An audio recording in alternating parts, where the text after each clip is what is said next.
الحمد لله رب العالمين والصلاة والسلام على خاتم الأنبياء والمرسلين سيدنا محمد وعلى آله وصحبه أجمعين وخلفاء الراشدين المهديين أبي بكر وعمر وعثمان وعلي وعلى من تبعهم بإحسان. أعوذ بالله من الشيطان الرجيم. بسم الله الرحمن الرحيم. اقرأ باسم ربك الذي خلق خلق الإنسان من علق اقرأ وربك الأكرم الذي علم بالقلم. سبحانك لا علم لنا إلا ما علمتنا إنك أنت العليم الحكيم. رب اشرح لي صدري ويسر لي أمري واحلل عقدة من لساني يفقه قولي واجعل لي وزيرا من أهلي رب زدني علما وارزقني فهما ثم أما بعد. عزیز بھائیوں، بہنوں اور بچوں، سورہ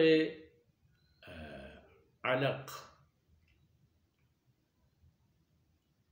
قرآن کریم کی پہلی سورت ہے نزول کے اعتبار میں، اور ابتدائی یہی آیتیں قرآن کریم کی سب سے پہلی آیتیں ہیں جو غار حرا میں آن حضرت صلی اللہ علیہ وسلم پر نازل ہوئی تھی، اور ان آیتوں سے ہی قرآن کریم کا نزول اور اسلام کے ابتدا جناب رسول اللہ صلی اللہ علیہ وسلم کی نبوت اور فرائض نبوت کے آغاز ہو گئے. چنانچہ یہ سورت اپنی ابتدائی آیتوں کے حوالے سے قرآن کریم کی پہلی آیتیں ہیں، مکہ مکرمہ میں نازل ہونے والی، اور پھر یہیں سے آن حضرت صلی اللہ علیہ وسلم کے فرائض منصبی آغاز ہو گئے. ان آیتوں کا تذکرہ آپ صلی اللہ علیہ وسلم نے جب حضرت ورقہ بن نوفل سے کیا تو انہوں نے ہی آپ کو بتا دیا کہ آپ ایک دن اس شہر سے نکالے جاؤ گے. لمبی باتیں ہیں، انشاءاللہ کسی موقع پر ان کو عرض کریں گے. اقرا کا معنی ہے پڑھنا، یعنی پڑھ لے. اقرا کا معنی پڑھنا، اور یہ امر کا صیغہ ہے، حکم کا لفظ ہے، یعنی اللہ کی طرف سے آپ کو یہ حکم ہے کہ آپ پڑھ لیں. پڑھ لیں بھی کیسے؟ بسم ربک، اپنے رب کی نصرت، اپنے رب کی مدد اور توفیق کے ذریعے سے. چونکہ آپ صلی اللہ علیہ وسلم اپنی زندگی کے دورانیے میں کبھی بھی کسی کے پاس پڑھنے کے لیے نہیں بیٹھے تھے. آپ صلی اللہ علیہ وسلم پڑھے لکھے تو نہیں تھے عرفی اعتبار میں، جو ہم کسی کو پڑھے لکھے کہہ دیں یا کسی کو ناخواندہ کہہ دیں. آن حضرت صلی اللہ علیہ وسلم کی اپنی ایک طبیعت تھی جو اللہ رب العزت نے اس مقصد کے لیے پیدا فرمایا تھا، اور اسی طبیعت کے سائے میں آپ کی تربیت اور نشوونما ہو گئی. تو فرمایا کہ آپ خود نہیں پڑھ سکیں گے، اپنے رب کی توفیق اور اس کی مدد سے پڑھیں تو پڑھیں گے آپ. تو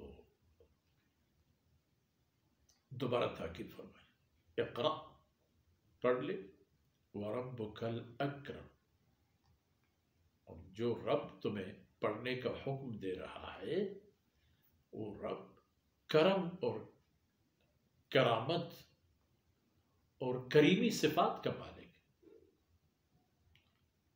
کرم کی بنیاد اللہ رب العزت کی ذات سے شروع ہوتی ہے، اور اس ذات نے اپنے کرم سے ہی آپ کو اپنے بندوں کے لیے نبی بنا کر بھیجا ہے. نبوت کا منصب اور فرائض آپ کی تفویض فرما دیے ہیں. آپ کی تخلیق بھی اللہ رب العزت نے اس مقصد کے لیے کیا ہے. اس مقصد کے لیے آپ کی نشو و نما ہو گئی ہے، آپ پلے بڑے ہو گئے ہیں، اور یہی مقصد کے حصول کے لیے اب وقت آ گیا ہے کہ آپ ذمہ داری لے لیں اور میدان میں آ جائیں۔ تو رب کریم کی مہربانیوں میں سے بڑی مہربانی یہ ہے الذی علم بالقلم، کہ اس نے علم کو پھیلایا قلم کی برکت سے، قلم کے ذریعے سے۔ قلم کو ایک ایسی ڈیوائس، ایک ایسی چیز بنا دی، ایک ایسا سامان بنا دیا کہ اسی سے انسانی اقدار کے وہ خزائن محفوظ ہو گئے اور پھیل گئے اور سکھائے گئے اور سیکھے گئے کہ ان کی کوئی حد و حصر نہیں ہے۔ اب دنیا کی محسوسات اور ملموسات میں سے ہر ایک چیز کے لیے کوئی بھی حد کا قائل ہو سکتے ہیں، لیکن علم کا کوئی پیمانہ یا حد نہیں ہے۔ اور دراصل علم وہ علوم ہیں جن سے انسان کو انسانی معارف ملتے ہوں، انسانی اقدار اور اخلاقیات ملتے ہیں۔ علوم اصالتاً وہی ہیں۔ باقی جتنے دیگر پڑھائی چیزیں ہیں، پڑھنے کی چیزیں ہیں، سیکھنے کی چیزیں ہیں، وہ یہی چیزیں ہیں جو انسانی ان مقاصد کی تکمیل کے لیے اس کی ضروریات ہیں، چاہے وہ طب ہو، چاہے وہ آئی ٹی ہو، چاہے وہ جدید ٹیکنالوجی ہو، یا قدیم قسم کی جو ذرائع استعمال ہوتے تھے۔ یہ تمام یہی چیزیں ہیں جو انسان کو اس زندگی کے مشکل حالات میں ساتھ دیتے ہیں۔ باقی زندگی گزارنے کے سلیقے اور طریقے وہ تو وحی کے ذریعے سے ممکن ہے، جس کا سب سے بڑا منبع اور مرکز قرآن کریم ہے۔ علم بالقلم، اس ذات نے قلم کے ذریعے سے تعلیم دی۔ کس کو؟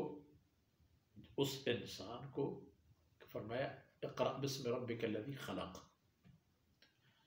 جس نے انسان کو پیدا فرمایا، اور پیدا بھی کس چیز سے؟ خلق الانسان من علق، انسان کو ایک خون کی لوتڑے سے پیدا فرمایا۔ اور سبحان اللہ، انشاءاللہ اس کے مقام پر جب بات آئے گی تو آپ دیکھیں گے، اور تعجب کی ایک عجیب صورتحال ہوگی کہ یہی خون کا قطرہ، یہی مادہ اشکال تبدیل کرتے کرتے ایک وجود کا شکل کس طرح اختیار کرتا ہے۔ کون ہے جو یہ ساری ڈیزائن، ترتیب، اعضاء، جوارح وغیرہ بنا کے اسے دے دیتا؟ فرمایا الذی علم بالقلم، اقرأ وربک الاکرم الذی علم بالقلم۔ اس ذات کی طاقت سے پڑھ لیں کہ جو انسان کو اس نے پیدا فرمایا اور اس کو قلم کے ذریعے سے علم کی دولت سے مالا مال۔ اب قلم کے ذریعے سے آپ کون کون سی تعلیمات کی بات کرتے ہیں؟ قلم کی مہربانی سے، قلم کی برکت سے حضرات صحابہ کرام کے ہاتھوں کے لکھی ہوئی ملفوظات اور آپ صلی اللہ علیہ وسلم کی مرویات اور قرآن کریم کے نسخے آج بھی موجود ہیں۔ 15 صدیاں گزر گئی، وہ چیز اب بھی موجود ہے، پڑھی جاتی ہے، اور اس کا قرآن کریم کا نسخہ موازنہ کیا گیا آج کے دور میں چھپے ہوئے قرآن کے ساتھ۔ سبحان اللہ، کوئی بھی فرق نہیں، وہی چیز، وہی آیتیں، وہی صورتیں، وہی انداز، وہی الفاظ۔ یہ قلم کی مہربانی ہے۔ اس کے علاوہ کیسے جب سائنسی تحقیقات شروع ہو گئے، جب اسلامی امت میں سائنس کی طرف رغبت پیدا ہو گئی، وہ کتابیں بھی، یہ سب قلم کے ذریعے سے۔ تو آج یہ باتیں یہیں تک، انشاءاللہ اگلے نشست میں ان باتوں کی مزید روشنی آئے گی اور مزید آیتوں پر بات کریں گے۔ اللہ رب العزت یہ لمحات ہمارے لیے دنیا اور آخرت کی سعادت اور سربلندی کے سبب بنا دے، اور ہماری خامیوں سے درگزر فرمائے اور یہ لمحات قبول فرمائے۔ وصلی اللہ علی نبینا محمد وعلى آله وصحبه أجمعين.